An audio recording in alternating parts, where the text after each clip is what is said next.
Hi friends, అందరూ ఎలా ఉన్నారు? బాగున్నారా? మేమైతే పొద్దున్నే గుడికైతే వెళ్తున్నాం ఫ్రెండ్స్. ఈరోజు మా ఊరి అమ్మవారి గుడిలో పొంగల్ అయితే పొంగిస్తున్నారు ఫ్రెండ్స్. ఊరు మొత్తం పొంగల్ పొంగిస్తున్నారు ఫ్రెండ్స్. అమ్మవారి గుడి దగ్గర ఇలా అయితే అన్నీ ఏర్పాటు చేస్తున్నారు. వాటి కింద ఎండ తగలకుండా పొంగల్ అయితే పొంగించడమేను. పొంగించి అమ్మవారి దగ్గర మంగళమేళాలతో తీసుకెళ్ళి సమర్పించాలి.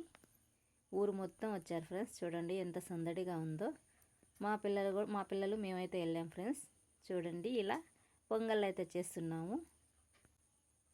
ఇలా పొంగల్ చేసుకొని అందరూ కలిసి అమ్మవారికి నైవేద్యం అయితే తీసుకెళ్తాం ఫ్రెండ్స్. మంగళమేళాలతో అయితే నైవేద్యం అయితే తీసుకెళ్తాము. అందరూ చేసుకున్న దాకా మంగళమేళ అయితే వెయిట్ చేస్తుంటే చూడండి ఇలాగైతే తప్పెట్లన్నీ తీసుకొని అమ్మవారికి సమర్పించడానికైతే వెళ్తున్నాము.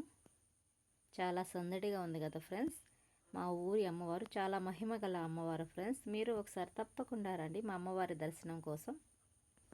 మా నైవేద్యం అయితే మేఘన పాప తీసుకొస్తుంది ఫ్రెండ్స్. చూడండి చాలా సంతోషంగా ఉంది మేఘన పాప అట్లా పెట్టేసరికి. Wait చల్లారిపోయిందిలే friends. వెయిట్ అంత లేదు, కొంచెం సేపు అయితే తిరిగేసి మేము కూడా అమ్మవారికి నైవేద్యం అయితే సమర్పించేసాము.